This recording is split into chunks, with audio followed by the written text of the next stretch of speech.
Malcolm Gladwell wrote the book that I tell people is my number one book that I've read that made the most impact in my leadership journey. And that is The Tipping Point. In fact, The Tipping Point 2.0 got launched this past year and a half, and it was updating the original Tipping Point. So it basically had its 25-year anniversary, which is telling a lot about me and how old and seasoned chicken I am, because I read Malcolm Gladwell's book when it first came out. In fact, short story, I remember I used to talk about The Tipping Point so much that even when I went to Home Depot to pick out new carpets when I was in my mid-20s, I was talking to the carpet guy at Home Depot about this book. First of all, people think of Malcolm Gladwell as successful because he is a prolific writer. In fact, he's not just a prolific writer, and he gets probably $1 million book advances for his books now after the success of The Tipping Point 25 plus years ago. That's really only part of the story. And so in this video, I'm going to break down based on the Thought Leader Success Stack framework that I use in my company to show you how Malcolm Gladwell became one of the most prolific and current thought leaders of our time. Malcolm Gladwell didn't just write books. He built an authority ecosystem around his ideas. And so let's take a look again at the Thought Leader Success Stack, which is my main master framework for organizing, structuring, and strategizing your thought leadership into the right stacks. And the three stacks are your business model, your brand authority, and your best-selling books. Let's start with stack 3, which is the top stack, which is your business model. That's the way you make money and impact. Okay. So when it comes to Malcolm Gladwell and you think about his business model is actually being a writer. So he is a career author. His main business model is actually writing. For some of you listening, you may not make writing your main business model. It might be one of your business models or revenue streams, but Gladwell's main revenue stream is authorship. And so if he's decided that his main revenue stream is authorship, he's going to go all in. So one way that he makes money is 6-figure speaking fees. So you'll see him on a lot of the big stages. A lot of people don't realize, but TEDx, for example, yes, a lot of thought leaders became famous through TEDx, but you don't get paid through TEDx. But if you are on the main stage of TED, which Malcolm Gladwell is on, people like Brene Brown, people like Mel Robbins, they actually get paid to be on the TED stage. And then all of these other corporate opportunities for their team building and futurism and all the types of things, Malcolm Gladwell makes minimum 6 figures a year just doing that for part of his business model. Here's the other thing that Malcolm Gladwell does. He actually owns an audiobook company now. So notice it's in the same realm as writing, right? It was like he has the hardcover and the paperback books as a writer. I'm sure he gets asked tons of times. And how I know that is I get asked a lot to collaborate so I can only imagine what Malcolm Gladwell gets. And he didn't stand another thing up besides the actual book authorship and the speaking until he had an audiobook opportunity. And you know why he did that?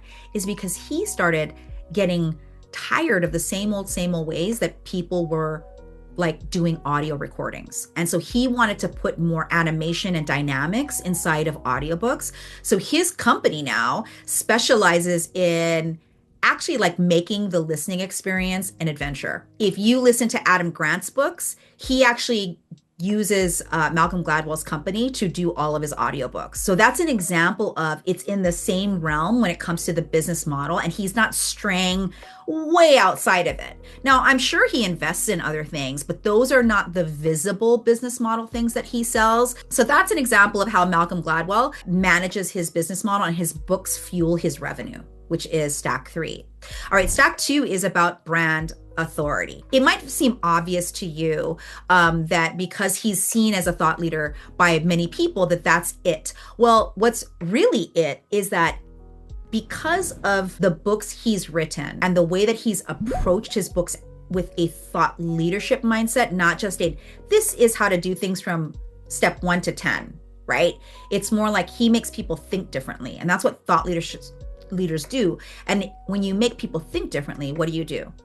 You actually shape culture you shape the future. So for example is, if you look up Malcolm Gladwell, he has had a decades-long relationship with the New Yorker magazine. And what that allows him to do is, people who read the New Yorker already see the affiliation with Malcolm Gladwell as something that feels trusted and smart, and they feel smarter as a result of reading the New Yorker's publication when Malcolm Gladwell is a writer in it. He focused on his books. He earned trust with the media. So the media knows that he's not just some Joe Schmo, slimy salesperson.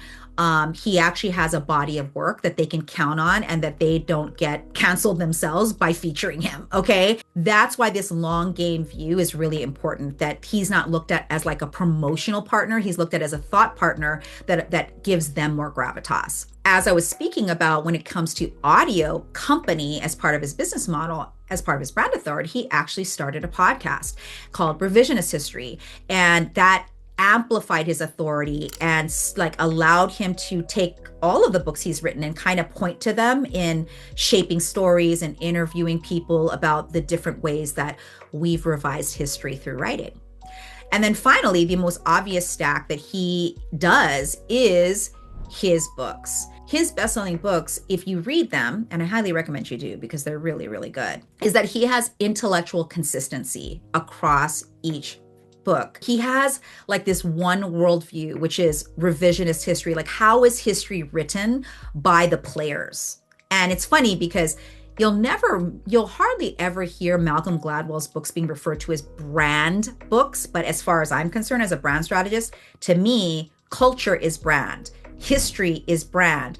And him, by telling these stories of how humans have made decisions based on trends, cults, stories, is actually how brand develops. Each book reinforces the one worldview that he really wants other people to understand, how these hidden forces, and not just hidden, but actually like visible forces, are shaping our behavior, our success, our systems in both our personal lives and our professional lives. Each book helps support that Gladwell worldview.